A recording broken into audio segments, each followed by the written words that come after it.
Military history celebrates commanders who refused to surrender, men who defended ruined walls, fought with broken weapons, and held impossible positions until no one remained alive to issue another order. This is not their story.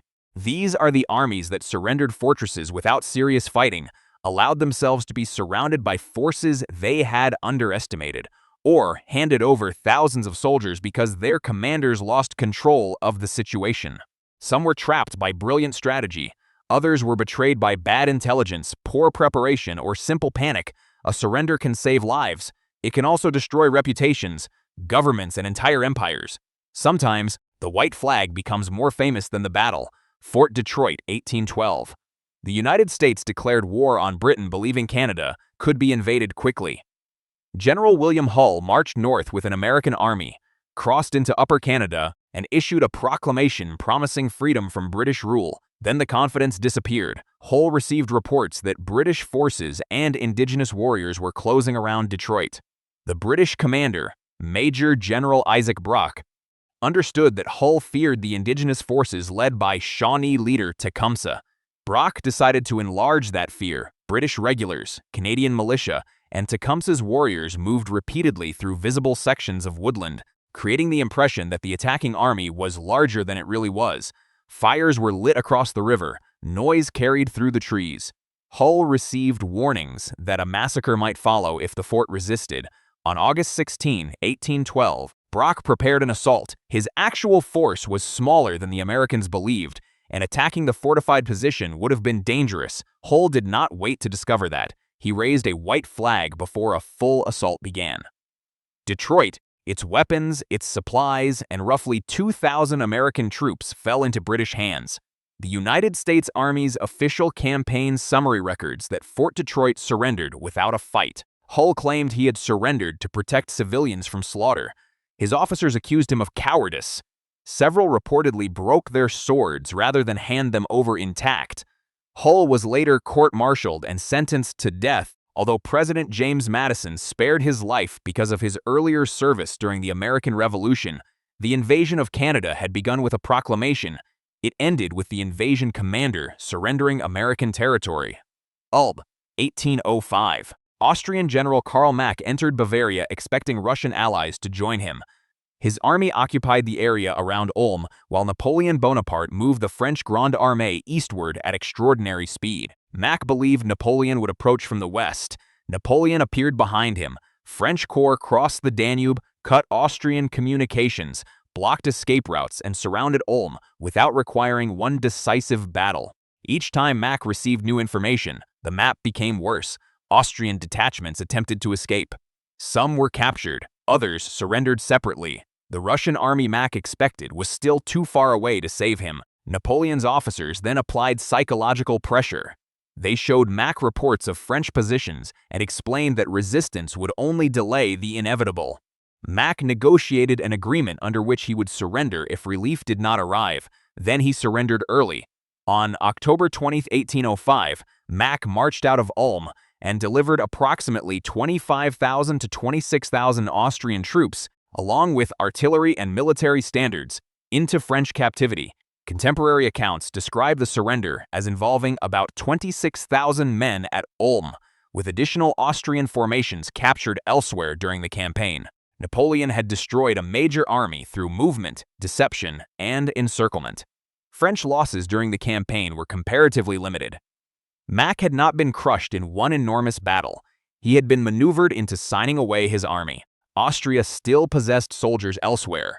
The war continued, but the sight of thousands of Austrian troops placing their weapons on the ground became a demonstration of a new kind of warfare. Napoleon had defeated the army before it fully understood where the battle was. Bailén, 1808.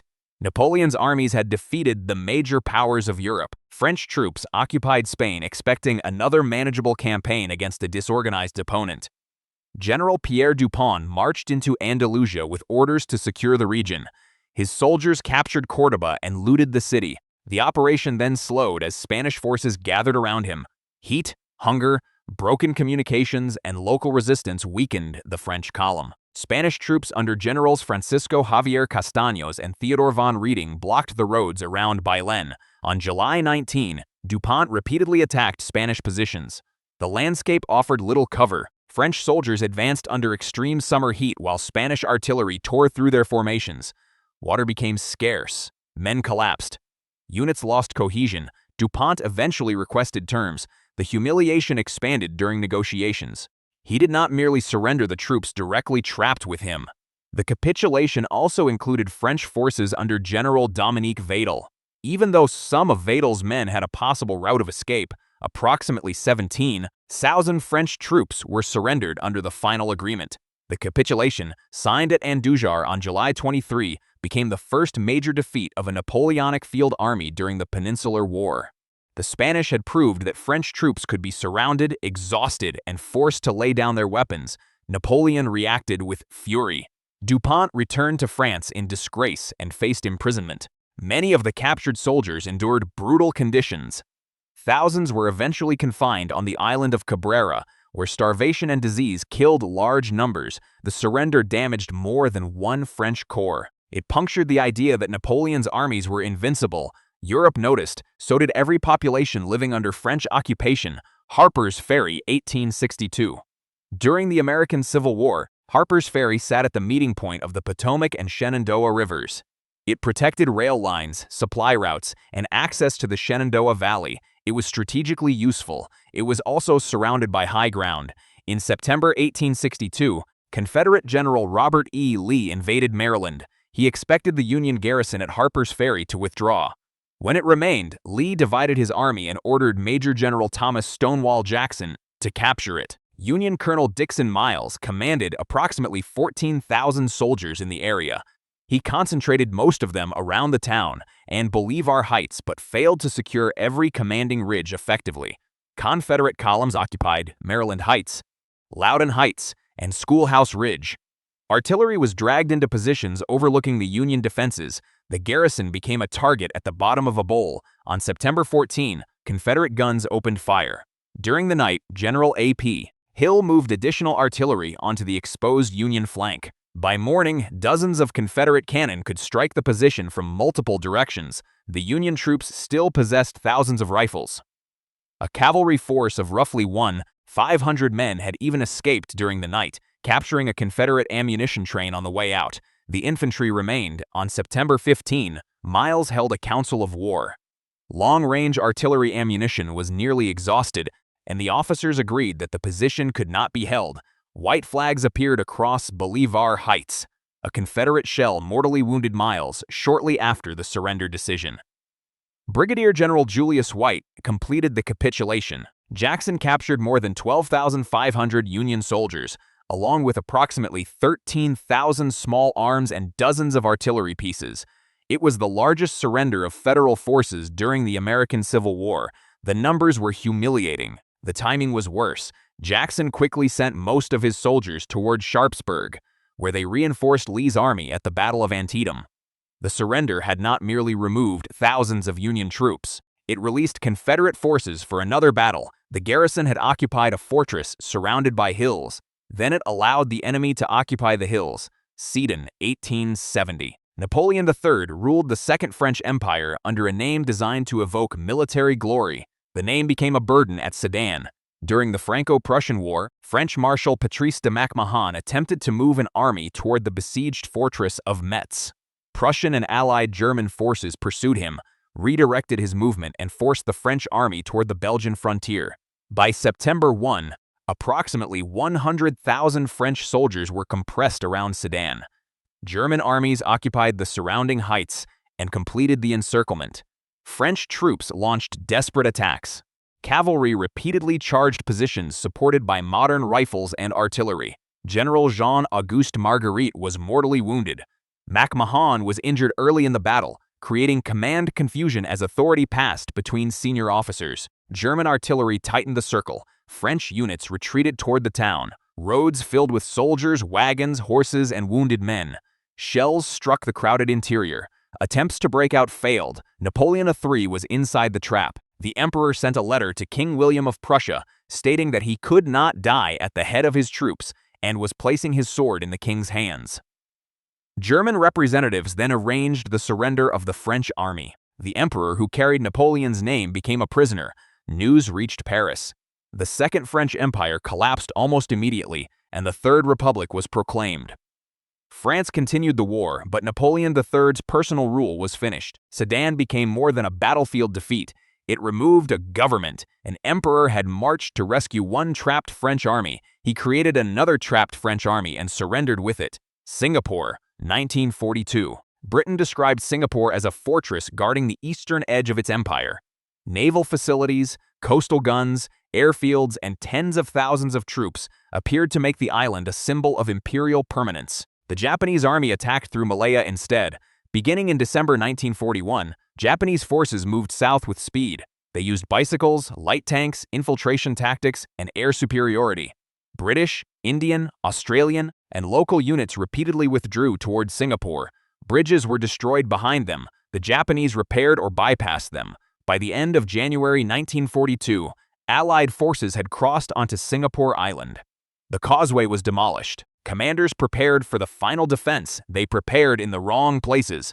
Lieutenant General Arthur Percival expected the main Japanese landing in the northeast. General Tomoyuki Yamashita attacked across the northwestern strait, where Australian units held a wide and vulnerable front. Japanese troops crossed at night on February 8. They established bridgeheads, pushed inland, captured supply areas, and threatened the island's reservoirs.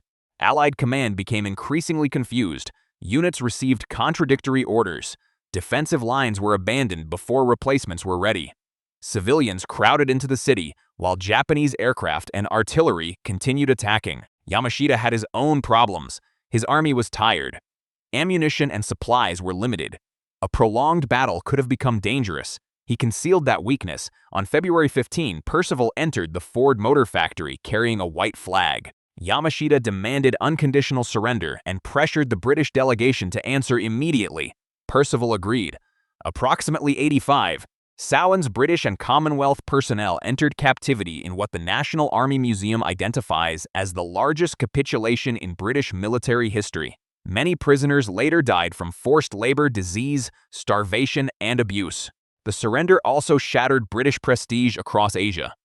Colonial subjects had watched an empire present itself as permanent and militarily superior. Then its greatest eastern fortress collapsed in 1 week. The guns existed. The plans did not. USS Pueblo, 1968. The American intelligence ship USS Pueblo operated off the coast of North Korea during the Cold War. The ship carried surveillance equipment, classified documents, and a crew of 83. It was lightly armed. On January 23, North Korean patrol vessels approached Pueblo and ordered it to stop. Commander Lloyd Bucher maintained that the ship was in international waters. North Korean ships continued closing while MiG fighters appeared overhead. Pueblo attempted to evade them. It was too slow. North Korean vessels opened fire from close range. One American sailor was mortally wounded and several others were injured. Bucher faced torpedo boats, submarine chasers, aircraft, and weapons capable of destroying his ship. He ordered classified materials destroyed. The crew did not have enough effective equipment to complete the job quickly. Documents were burned, smashed, cut, and thrown overboard, but much remained when North Korean personnel boarded. Bucher surrendered the vessel. The surviving 82 crew members spent 11 months in captivity. They were beaten, threatened, deprived of food, and forced to participate in propaganda. The United States eventually signed an apology and acknowledgement demanded by North Korea, while verbally rejecting it immediately before signing. To secure the crew's release, Bucher's decision produced fierce debate inside the United States Navy. A court of inquiry examined why an American commissioned vessel had been captured and why its classified material had not been destroyed. Senior officers considered recommending a court-martial. Others recognized the reality. Pueblo could not outrun its attackers. Effective resistance would probably have killed most of the crew. Without preventing capture, the sailors returned alive. The ship did not return. North Korea retained Pueblo and eventually displayed it as a museum exhibit in Pyongyang. It remains one of the most visible trophies of the Cold War. The surrender may have saved 82 lives. It also gave the enemy an American warship that could be photographed forever. Embarrassing surrenders are rarely caused by one frightened soldier lowering one flag. They begin earlier. A commander believes false intelligence. An army enters territory without secure supply lines. High ground is ignored, an opponent's weakness is exaggerated while his strength is dismissed. Then the maps close in. At Detroit, fear defeated a larger garrison before the assault began. At Ulm, movement replaced battle. At Bailén, heat and isolation broke the myth of French invincibility. At Harpers Ferry, commanders surrendered the low ground after allowing the enemy to take the heights. At Sedan, an emperor lost his army and his throne in the same encirclement. At Singapore, a fortress designed to project imperial strength became evidence of imperial decline. On Pueblo, a commander saved his crew, but surrendered a ship, its equipment, and a permanent propaganda trophy. Not every surrender was cowardice. Some prevented pointless death. Some positions were genuinely hopeless by the time the white flag appeared. The embarrassment came from how they became hopeless. Armies normally surrender at the end of a defeat. These commanders often arranged the defeat first. The paperwork came afterward.